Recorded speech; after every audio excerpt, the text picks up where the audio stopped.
Hello again, I'm Bob Colt. We're continuing our conversations in Charlotte Public Schools. Michelle Marchand, welcome back, and we want to continue the conversation we had started with you a while ago, but tell us, first of all, what's new? I mean, we've got the first half year over, and you've probably seen a lot of progress in things that you're doing. Yes, this year has been great. My teammate and I are trying some new things, and I'll chat about that in just a few minutes. But we are very excited to be working with our 57 students together, and they are learning and they're growing. They are taking on projects to serve our community, and it's just been great. It's a different way of doing things, and it's awesome. So the reading program is going well, and the kids are making progress. And we just did an assessment on Friday, and they were all geeked. They're giving me high fives about, yes, I raised my score. So the kids are really actively engaged and focused on raising their scores. Yes, they do. They do. They'll be like, now, what was my score again last time? And I'll pull it out, and they're like, oh, yes, I went up 15%. And so that's really great that they want to improve their scores, and then they'll talk about what they've been doing at home and things we've been doing in the classroom, and then they do the same in math. They get geeked about that too. And you would like to think it's you, but it could be. It could be just enthusiasm, excitement, and commitment from young people. It is. It's all working together. It's not just me. It's not just my awesome teammate Kathy. It's everybody working together. It's the parents who just support us and give 100%, and the kids who need to give 100% effort too. So it's all of us working together, and when we put all those pieces together and the kids see success, it's great. And even if it's just 5% increase, they're like, okay, yeah, I'm doing better. And so how important is that assessment and evaluation? We've talked before, but it's important for kids to kind of track and monitor their success. And certainly is it a judgment of everybody who's involved in the educational experience, isn't it? It is. And it's really good for kids too, because then they can target what they need to improve. One of the things that the students said to Kathy and I at the beginning of the year when we talked about what's our job as teacher, they said, your job is to figure out what we know and what we need to know and help us get there. And so we're like, all right, this is what you know. You know what you need to know, and I know what you need to know, and we're going to work together to help you be successful. I'm going to give 100%. I need you to give 100% too. So what do kids need to know? Answer that question. Yeah, what do young people need to know when they come into your classroom? Okay, well, first of all, they need to know that our goal for them is not just to master things in academics, even though that's a huge part of what we do. But we also want them to know that we expect you to be respectful citizens, not just in our classroom, but we're building you to be respectful, contributing citizens for the world. We expect you to be a good friend. We expect you to have a strong work ethic, because that's a big deal. And we expect you to always do your very best. So when you put all those things in with all they need to know, which right now they've been working really hard on adding and subtracting whole numbers and decimals and multiplying whole numbers and decimals and dividing whole numbers and decimals, and we're in the midst of fractions. So all of those things with the social studies curriculum where we make connections between explorers and make generalizations and think, all right, does this motivate people today? What pushed people out to explore a new world? What, just drew them here and drew them there? How does that affect us today? And my students, one of them was very astute, said, well, how does that apply to our space race? That's not really a space race anymore, but we're looking to explore different planets.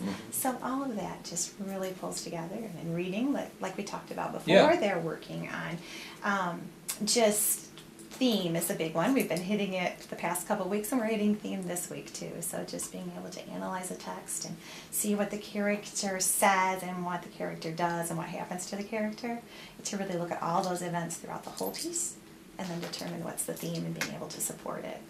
And so as you're doing that reading evaluation with young people, do you kind of think about them in a annual year progress, like when they're in your classroom, or do you kind of split that up, saying 2013 is done, now we're moving ahead in 2014, here's what I need to get done by June? Because that's really, And what you're doing is you're always shooting for the end of the year expectations. So when you leave me, you need to be able to do X, Y, and Z. And we have our power standards that are in the progress report, which are great. We've spent quite a bit of time with those. And so to make sure the kids understand, when you leave me, you have to be able to compare and contrast, and you have to be able to support all of your points with evidence from the text. That's where you need to be by the end of the year. Yeah. So if you're at a 2.5 right now, a 3 is I nailed it, Ms. Marchand. So if you're a 2.5 right now, we're approaching January. You're doing really well. You need to just push a little bit harder.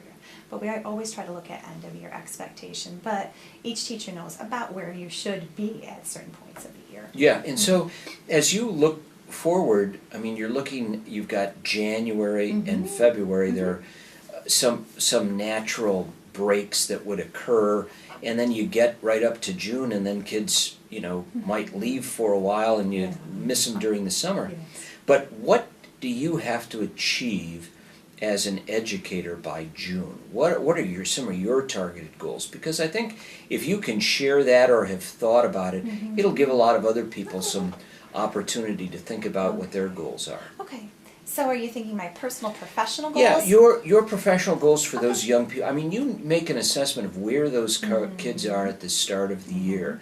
And I would imagine you're probably saying, I've got to do this, this, and this before I let them go in June. Absolutely. And one of my professional goals that I have for this year is to make sure that I have at least 80% of my kids having grown from, they may not have been at grade level, but to grade level in math and in reading, okay? And so that means that I'm always targeting and looking for what they need to do. And so some of the things I may look at are the assessments, and then I break those assessments down further. And I may say, all right, I've got some kids who are in math, and they can nail adding and subtracting as long as they don't have to align decimals. So I analyze those, I do some error analysis pieces, and I say, all right, this group of kids right here, they nailed this, this, and this, so I'm going to work with them, small group. So then they master it, and life's good. I've got another group of kids that they're struggling when we do long division with double-digit divisors. They get single, so I pull them into a small group. So a lot of what we do professionally is, and one of my personal goals is to do grouping to help them meet those goals. And they'll learn from each other these groups. They do. Sometimes I'll pair a high and a low as a tutor, but other times I'll have them just work with me, and then we can use some manipulatives to really help them understand, oh, this is why I need to do it this way. Yeah. And that smaller group, that's ability group, helps me to really focus in, whether it's in math or whether it's in reading. And each time that the kids go up a level, you can really do some more analysis too. So as a professional, it's all about giving the assessment, but not just giving the assessment for the sake of saying, oh, I gave it. Yeah. It's looking at it and truly digging into that data, saying what is good for these kids and what do they need from me. It's a challenge because reading and math are so different, aren't they? They are. Yeah. So how do you process that to evolve these programs to meet the individual needs, or as you say, in small group, or to meet the needs of those kids? It is constant reflection on what is in the program that we use to meet the Common Core, the curriculum to meet that Common Core. So we reflect on that and we say, all right, what are we doing here? And is it meeting those kids' needs? And if it is, great. If it's not, many of the programs have another tier or another level to pull those kids together and say, all right, this is what we need to do for them. But it is constant, it is reflecting, and then help the kids see that there are connections between math and English language arts. Yeah. Okay? And it may just be the work ethic. And it is when I make connections in my brain, that strengthens things in my brain. For them to see connections between science and math.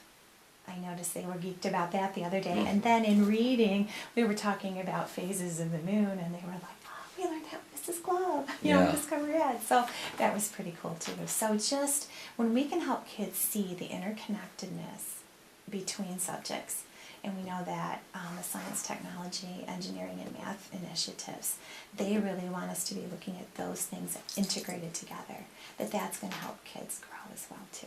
Well, you mentioned before your team concept Yes, and yeah, approach. yes. Talk a little bit about that, because sometimes, without sharing information, teachers may think they're working in a silo, but really it's a group project where you're all working together, and in this way it's maybe a little more direct, isn't it? It is. Yeah. Each grade has professional learning communities where we all work together as a grade level, and that's where we do our work on standards and our power standards, and then looking at how we are going to scale those power standards and such. We meet once a week for that.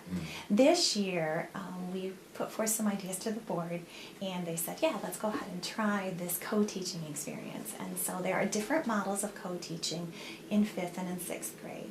And so my teammate Kathy and I are trying a model right now, and it's been fun, okay?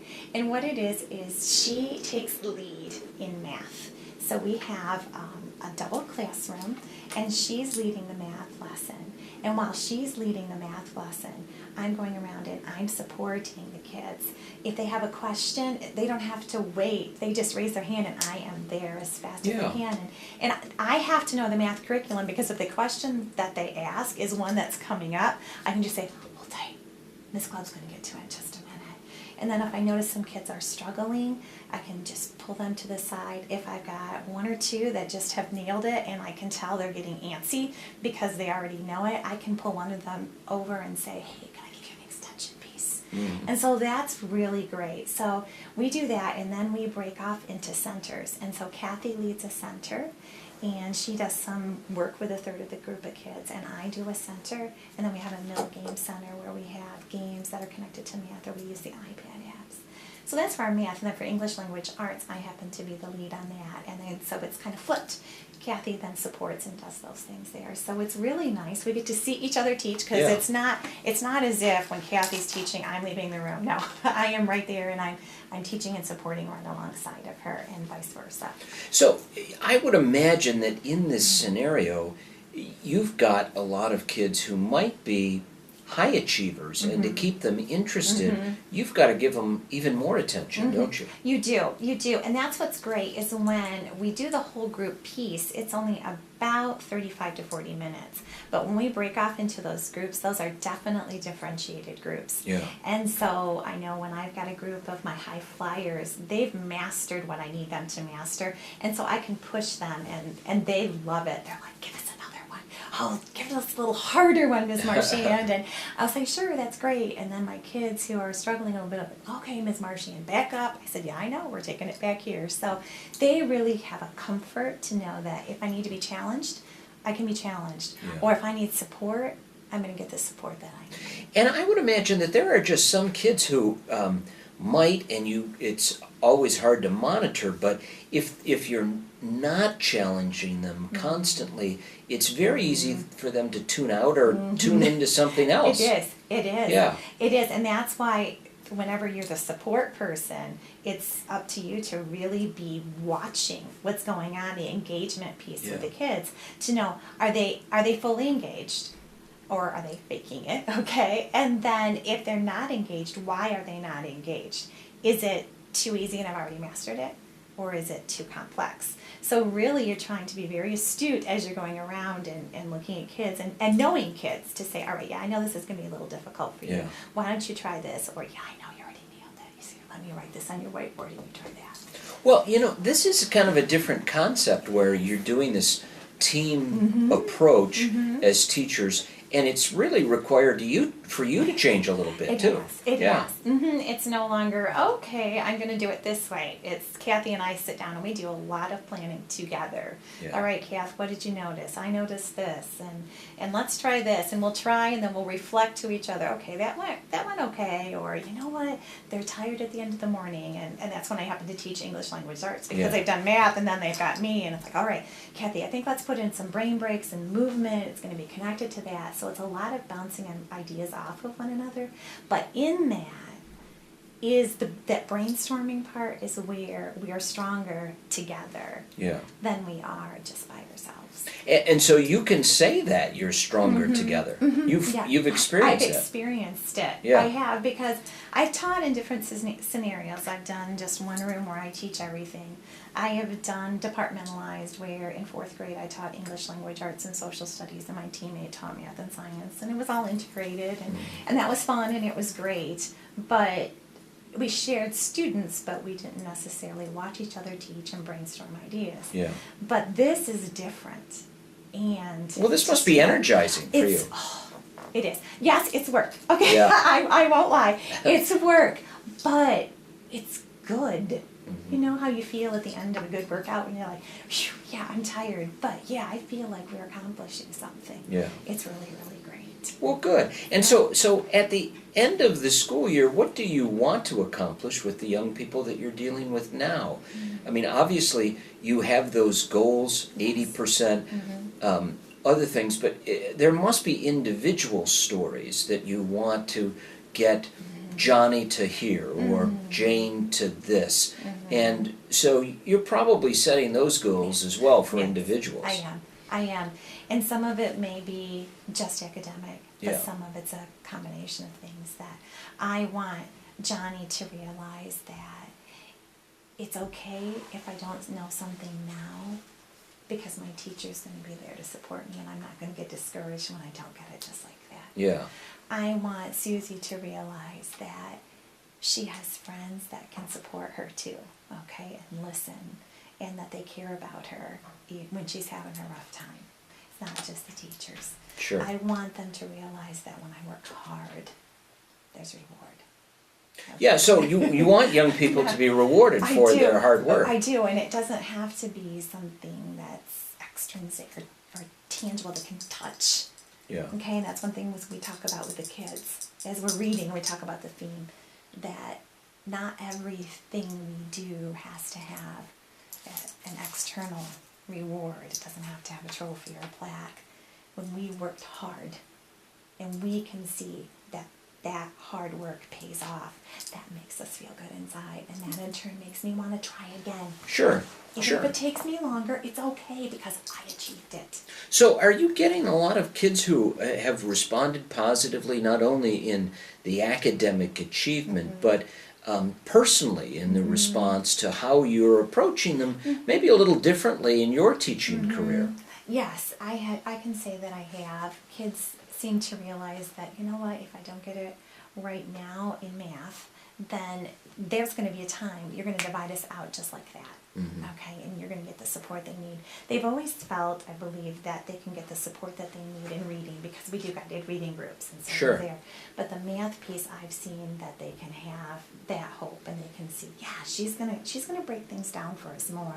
It's not just going to be, okay, here's a 75, 80-minute math lesson, and I'm just going to be floundering the whole time.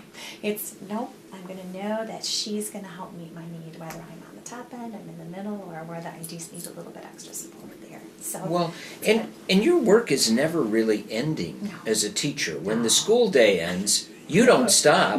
no, Yeah. no.